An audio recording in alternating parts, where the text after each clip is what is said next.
Assalamualaikum warahmatullahi wabarakatuh. Waalaikumsalam warahmatullahi wabarakatuh. Kembali lagi bersama saya Gus Iip di channel YouTube Gus Iip Official. Alhamdulillah pada kesempatan kali ini saya kedatangan seorang tamu agung di mana beliau adalah Kepala Pondok Pesantren Darul Fuqaha Indonesia yang bertempat di Kecamatan Tambun Selatan, Kabupaten Bekasi. Kita ngobrol-ngobrol tentang kehidupan sehari-hari seorang santri. Kita sapa dulu beliau. Assalamualaikum warahmatullahi wabarakatuh. Waalaikumsalam warahmatullahi wabarakatuh. Gus Iip. Waduh, Masya Allah. Gimana kabarnya? Alhamdulillah, sehat. Walafiat. Walafiat, saya. Sejahtera. Tambah lemu, tambah luar biasa. Mantep pokoknya. Masya Allah. Ada beberapa sahabat Gus Iip yang minta sedikit profil dari panjenengan ini, Ustadz Mujib. Sudah berapa lama sih Ustadz Mujib ini berkecimpung di dunia dakwah di Kabupaten Bekasi? Ya, kalau di Bekasi sendiri itu dari 2014. 2014 ya. Itu udah dari sarang itu 2013 lulus, kemudian ngabdi setahun, 2014 langsung kita terbang ke Bekasi di Tambun. Tambun ini ya. Tambun di Selatan. Negara yang begitu padat. Luar biasa. Gimana pengalaman di Tambun itu? Mengasihkan atau menyedihkan atau banyak tantangan atau bagaimana dakwah di Tambun ini? Awalnya kesini itu nggak 2014 sebenarnya, dari 2009 itu kesini. 2009 itu sudah diajak main ke sini, mengetahui atau dikasih tahu kehidupan di sini berdakwah. Saya berpikir namanya juga orang kampung, orang desa, itu udah main ke Jakarta, ngono. Pas nyampe sini Jakarta kok gini, kok desa juga ternyata. Tapi ternyata Masya Allah memberikan pengalaman yang sangat luar biasa, Gus Iip ya. Apa itu? Yaitu tadi tentang kehidupan. Sukacitanya yang membuat Ustadz Mujib betah di sini tuh apa gitu? Kalau di kehidupan kampung itu kan ya kita tahu lah ya, orang kampung itu ya kehidupannya di daerah saya itu kan nelayan. Jadi ya nelayan, ada yang tani gitu kan. Berlayar gitu ya. Dan orang-orang pribumi sana. Ketika pas waktu kesini itu kan ternyata mereka itu rata-rata bukan asli situ. Bukan asli orang Tambun. Bukan asli daerah sini. Ada orang para pendatang gitu. Para pendatang rata-rata. Makanya itu memberikan pengalaman yang luar biasa. Motivasi juga buat Ustadz Mujib gitu ya. Iya. Jadi mereka aja pendatang, kita pun pendatang. Jadi sama-sama satu rasa gitu ya. Iya. Terus ada nggak sih dakwah, ranah-ranah dakwah yang menurut Ustadz Mujib nih di Tambun Bekasi ini menantang gitu? Pasti ada. Pasti ada. Dimanapun tempat pasti ada tantangan. Seperti apa itu tantangannya itu? Di sini ya sebagai seorang santri, awalnya kita di pesantren, kemudian dihadapkan di dunia luar, pasti ada perbedaan ya. Yang pertama mungkin menurut saya pribadi itu mungkin perbedaan kebiasaan gitu ya. Kemudian pemahaman, pola hidup. Apalagi di sini kan banyak ya, orang Jawa sendiri banyak, bukan hanya orang-orang. Kalau saya asli orang Rembang gitu kan. Ternyata ada orang Kudus, ada orang Kebumen, ada orang Purwokerto. Iya, jadi punya kebiasaan yang berbeda.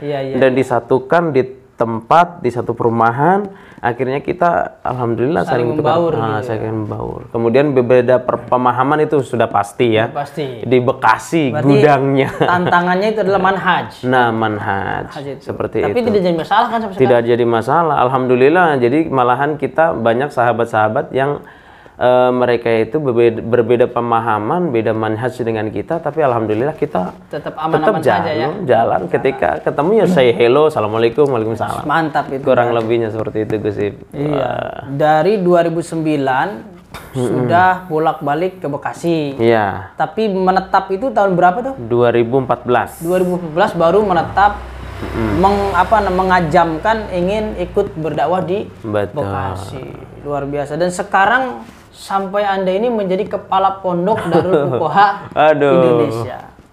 Ini penting buat para sahabat Gus Iip yang mungkin ada yang dulunya santri atau sekarang yang ingin berpikir mau nyantri. Kita cerita sedikit. Sebenarnya jadi santri itu apa sih keuntungannya jadi santri itu? Ada untungnya apa enggak kira-kira? Aduh, jelas. Apa tuh kira-kira? Jelas. Saya pribadi sebagai seorang santri.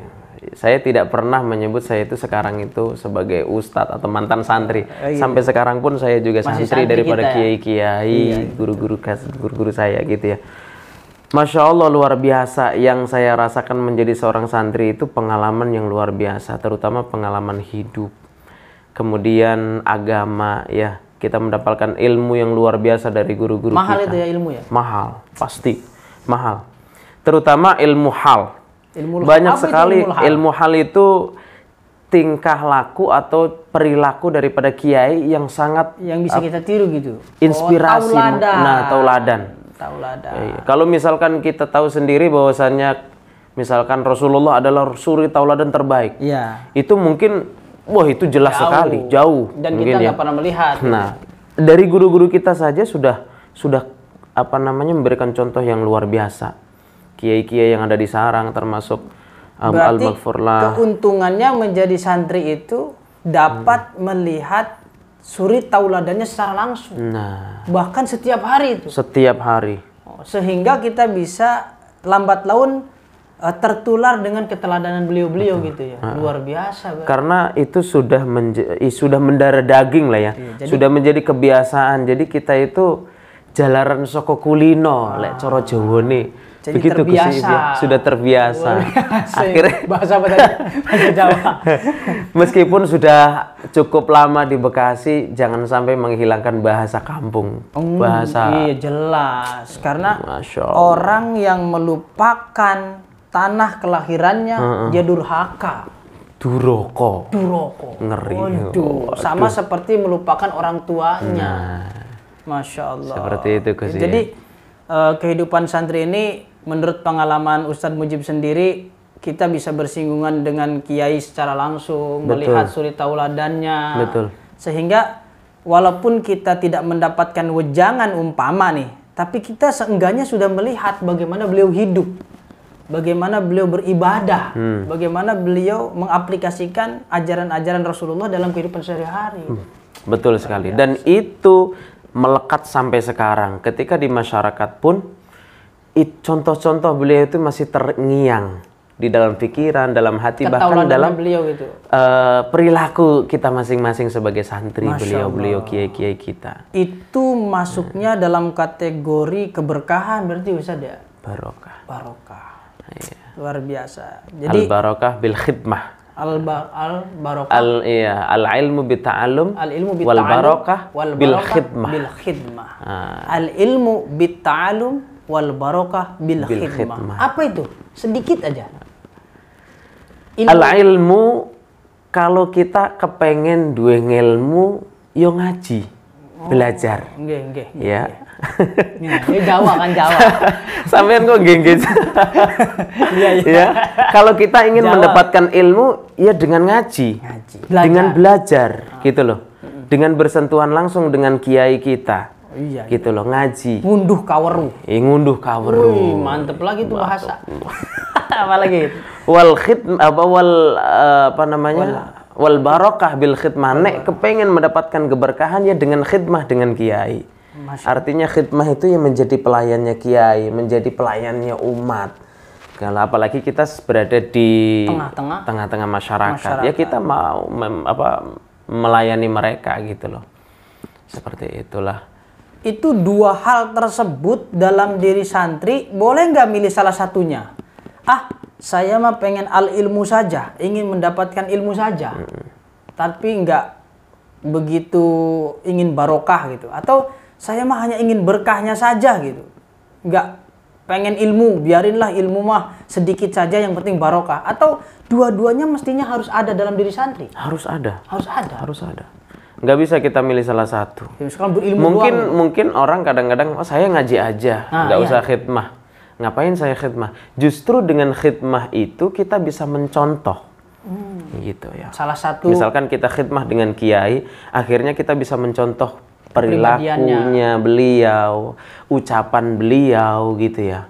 Kemudian ketika kita mengabdi di masyarakat atau khidmah di masyarakat, akhirnya kita mengerti bagaimana kebiasaan masyarakat. Kebiasaan masyarakat. Iya, dengan pikiran mereka masing-masing, dengan kebiasaan mereka masing-masing. Kan kita tidak bisa memaksakan bahwasannya kebiasaan kita dengan mereka. Seperti itu. Jadi dua-duanya harus berjalan. Iya. Ilmu dengan khidmah. Dan khidmah. Ilmu dan barokah. Nah, keberkahan. Sebenarnya mungkin zaman Rasulullah pun para sahabat itu dua ya.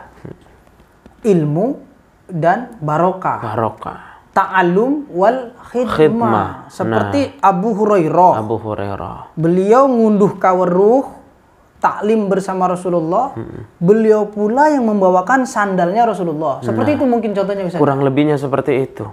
Ada sahabat juga, sahabat Anas bin Malik. Sampai beliau itu dipasrahkan oleh ibunya kepada Rasulullah. Dipasrahkan. Maksudnya coro Jawa misalkan dititipkan gitu. Ya Rasulullah, iki loh anakku. Sampai seperti itu. Dan itu sangat penting. Ini pelajaran yang berharga. Mohon maaf, sekarang itu kadang-kadang orang tua juga cuek. Ini tidak menyalahkan orang tua, tapi ya, artinya lebih baik ketika kita itu memasrahkan anak kita kepada ustadz, kepada guru, kepada kiai. Alangkah baiknya kita itu juga menghadap Pak Ustadz, ini loh anak saya gitu. Tolong kalau salah dibenarkan, diluruskan. Kalau ada yang kurang baik, tolong diperbaiki. Itu mestinya yang dilakukan oleh wali santri. Dan ini diajarkan oleh guru-guru kita di pesantren. Itu begitu semua lengkap sebenarnya. Lengkap. Kehidupan pesantren itu luar biasa. Iya. Suri tauladan ada, ilmu ada. Betul. Kemudian kebiasaan baik, aktivitas baik ada. Nah, gitu ya, iya. Penderitaan pun banyak berarti jadi santri padahal. Kenapa? Penderitaan. Waduh. Sebenarnya penyebutannya bukan penderitaan. Apa itu lebih tepatnya apa tuh? Apa ya? Perjuangan kali ya. Perjuangan. Kan namanya perjuangan kan harus berkorban. Biasanya berkorban ya agak-agak sakit dikit lah. Jadi santri jangan bilang penderitaan. Maka katakanlah itu perjuangan. Nah, seperti itu. Luar biasa itu, Ustaz. Luar biasa. Banyak yang berparadigma penderitaan santri. Waduh. Berarti sekarang jangan. Perjuangan seorang santri.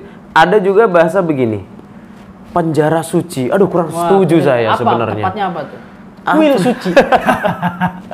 Penjara itu identik dengan sesuatu yang negatif, gitu ya. Padahal kan kita bisa menikmati di setiap keadaan kita ya, gitu loh. Jadi konotasi penjara itu mungkin kurang tepat gitu ya. Iya, menurut saya pribadi. Kalau menurut orang lain mungkin beda ya. Boleh gitu. Berpandangan gitu. Padahal maaf, ribuan santri itu datang ke pesantren atau menyantri di pesantren, itu mereka dengan keceriaan, dengan kegembiraan masing-masing, dengan cara bahagianya masing-masing. Seperti itu. Dan tidak ribet bahagianya.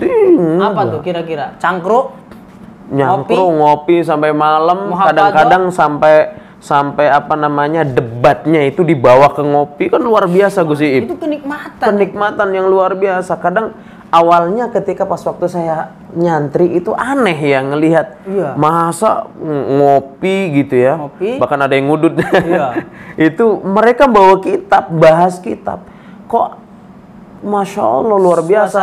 Tapi nggak nganggur gitu. Nggak nganggur. Jadi ngopi tapi berbobot. Nggak mulgoh seperti dalam konten saya, ngopi ngobrol fikih. Wah, itu ngopinya mantap ya.